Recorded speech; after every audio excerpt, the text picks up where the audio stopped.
Lectura del Santo Evangelio según San Lucas. En aquel tiempo designó el Señor otros 72, y los mandó delante de él, de dos en dos, a todos los pueblos y lugares donde pensaba ir él. Y les decía: la mies es abundante y los obreros pocos. Rogad pues al dueño de la mies que envíe obreros a su mies. Poneos en camino. Mirad que os envío como corderos en medio de lobos. No os llevéis bolsa, ni alforja, ni sandalias, y no saludéis a nadie por el camino. Cuando entréis en una casa, decid primero: paz a esta casa.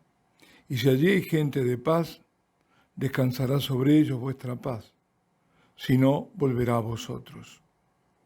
Quedaos en la misma casa, comiendo y bebiendo de lo que tengan, porque el obrero merece su salario. Andéis cambiando de casa en casa. Si entráis en una ciudad y os reciben, comed lo que os pongan. Curad a los enfermos que haya en ella y decidles: el reino de Dios ha llegado a vosotros. Pero si entráis en una ciudad y no os reciben, saliendo a sus plazas, decid: hasta el polvo de vuestra ciudad que se nos ha pegado a los pies, nos lo sacudimos sobre vosotros. De todos modos, sabed que el reino de Dios ha llegado. Os digo que aquel día será más llevadero para Sodoma que para esa ciudad. Los 72 volvieron con alegría diciendo: Señor, hasta los demonios se nos someten en tu nombre. Él les dijo: estaba viendo a Satanás caer del cielo como un rayo. Mirad, os he dado el poder de pisotear serpientes y escorpiones, y todo poder del enemigo, y nada os hará daño alguno. Sin embargo, no estéis alegres porque se os someten los espíritus. Estad alegres porque vuestros nombres están inscritos en el cielo. Palabra del Señor. Desde el pasado domingo leemos que Jesús deja Galilea para emprender decididamente su camino hacia Jerusalén. A quienes los llama a seguirlos o a quienes le dicen que lo seguirán, les hace presente que la exigencia radical que comporta ser su discípulo y no les oculta los riesgos, no les oculta las dificultades y los peligros a los que irán al encuentro. Antes había enviado los 12. Ahora envía a 72. Dicho sea de paso, se ha visto en el número, o en estos números, alusión a las tribus de Israel, 12, los apóstoles o los primeros discípulos, y las naciones que se decían eran 70. O sea, el anuncio iba dirigido a Israel en primer lugar y luego a todas las naciones, porque el anuncio de salvación es universal. Y aquellos enviados no eran solo portadores del anuncio, sino que el mismo reino de Dios iba con los 72, puesto que el Señor los había revestido de todo poder. Sí, porque para la misión encomendada estaban revestidos del inmenso poder de la paz que iba con ellos, y de la potestad de darla a quienes lo recibieran, y que la paz permaneciese en aquellos que fueran merecedores de ella. Así les dice: cuando entréis en una casa, decid primero paz a esta casa. Y si allí hay gente de paz, descansará sobre ellos vuestra paz, si no, volverá a vosotros. Ellos, que venían sin nada material consigo, traían, sin embargo, nada menos que el don mesiánico por excelencia, la paz, que es el fruto anticipado de la cruz de Cristo, iluminada por su resurrección. Es la paz pascual. A los 72 les otorga además el poder liberador del reino, curar enfermos y exorcizar endemoniados. Y con tal poder que manifestaba la llegada del reino, todos ellos iban delante de Jesús preparándole el camino.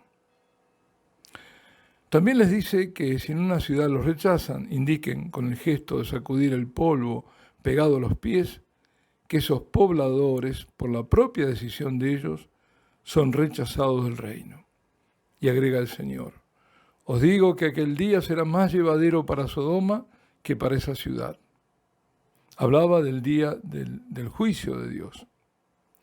Al respecto de esta sentencia, quizás lleguen a oír o a leer por ahí, de parte de algunos comentaristas de este Evangelio, que el pecado de Sodoma había sido el de la inhospitalidad.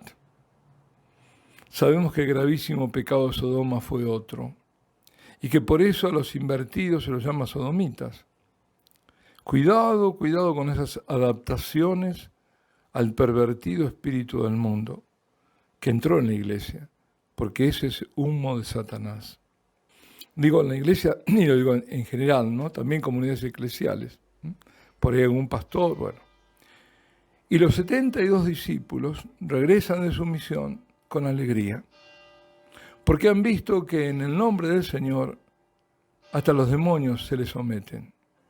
Eso también, al pasarlo digo, es la misma alegría que invade al sacerdote cuando ve el poder de Jesús en él. Cuando practica la liberación o el exorcismo a una persona vejada o poseída por el demonio, o cuando, en el nombre del Señor, un alma arrepentida y agobiada por el pecado es liberada al darle la absolución. Y queridos amigos, ¿cuántas otras veces el sacerdote llora, no solo de alegría, sino también compadecido del dolor del penitente? Ahora, en el relato evangélico, los discípulos están llenos de júbilo. Sin embargo, Jesús les dice que si por algo deben alegrarse, es porque sus nombres están inscritos en el cielo. Bueno, lo mismo nos dice a nosotros. Sin embargo, esos nombres que están inscritos en el cielo no deben ser motivo de presunción. No presumir de que nuestros nombres están inscritos en el cielo, sino más bien de cuidado y vigilancia, porque así como están inscritos, pueden llegar a ser borrados. ¿O acaso no estaba inscrito el nombre de Judas en el cielo? ¿Y no habrá él expulsado demonios en el nombre del Señor? Porque hagamos memoria, antes del envío de estos 72 discípulos en 36 grupos de a dos, Jesús había enviado a los 12 apóstoles, como dije antes, y como en este caso, les había dado todo poder para expulsar a los demonios y curar a los enfermos, mandándoles pregonar el reino de Dios. Bueno, pues Judas era uno de aquellos 12. Y aquí me detengo para hacer otra consideración, o más bien una aclaración. ¿Quiénes son hoy discípulos de Jesús? Inmediatamente se pensará, creo yo, ¿no?, en los sacerdotes, en los religiosos. Sin embargo, todo cristiano debe ser discípulo de Jesús. Cada uno enviado suyo en el ambiente que le toque actuar. Sea este la familia, el trabajo, la educación, el que fuere. Debemos todos ser evangelizadores. Lo que empieza, claro está, con la propia conversión. Debemos predicar el Evangelio a tiempo y a destiempo, como dice San Pablo en la segunda carta a Timoteo. Predicar siempre, y si es necesario con palabras, como decía San Francisco de Asís. Llevar el reino en nosotros. Lo principal no es el resultado inmediato conseguido. Yo hablo, digo y no pasa nada. ¿Cuántos padres se agobian porque sus hijos no los escuchan, no van a misa, no quieren saber nada de nuestra religión? Lo importante es la fidelidad en el anuncio y la coherencia de vida. Nosotros hagamos lo nuestro con la confianza que es Dios quien obra. Además, hablé de la segunda carta de San Pablo a Timoteo y creo que es importante, oportuno, recordar esas palabras de exhortación que tenía hacia su discípulo preferido, que era Timoteo, en su segunda carta. Le dice, y nos dice a nosotros, estos consejos son para nosotros: rehuye las cuestiones necias y estúpidas. ¿Sí? No te enredes en tonterías, no discutas, sabiendo que acaban en peleas.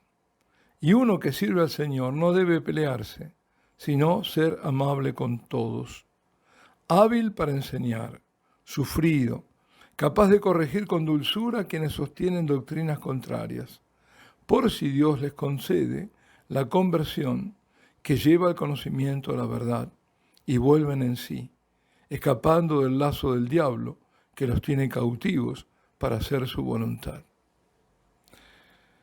Los discípulos debían ir despojados, desprendidos de todo, de seguridades humanas e incluso de nostalgias por el pasado. Incluso sin lo que sería necesario para emprender un camino. No debían llevar ni siquiera vituallas, sino ir ligeros y no detenerse. A estos discípulos les advierte a sí mismo que tengan cuidado porque los envía donde hay enemigos que acechan. Les manda que liberen a las personas de sus males y por sobre todo que prediquen la llegada del reino de Dios. Deben comer y beber de lo que les dan. Los enviados del Señor no deben preocuparse de su sustento, porque de eso se ocupa el mismo Dios en su providencia. Por eso la Iglesia tiene por obra primera la de propagar el reino. Esa es su misión primordial.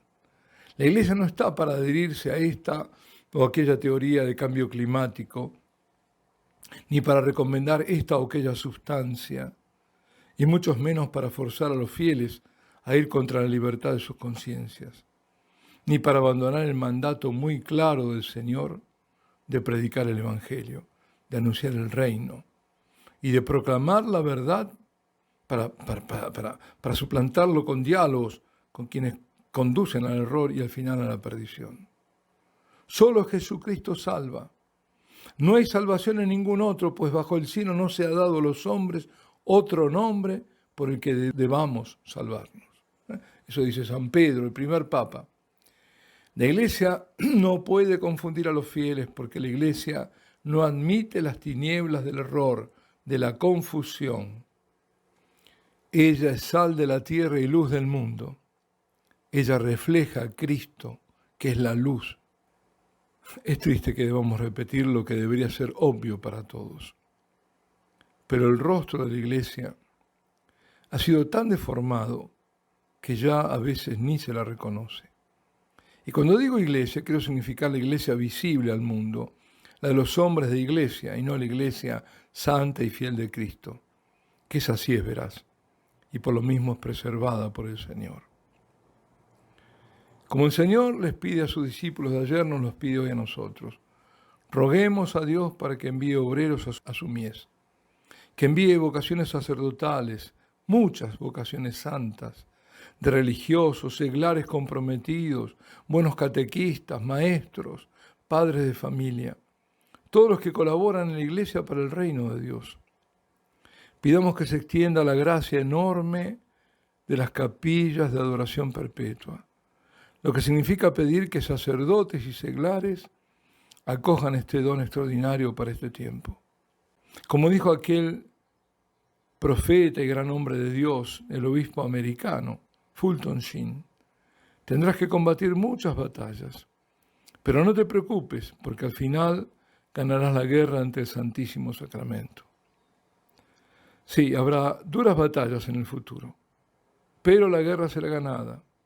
Al final el corazón de la Inmaculada triunfará. Alabado sea Jesucristo y Ave María Purísima.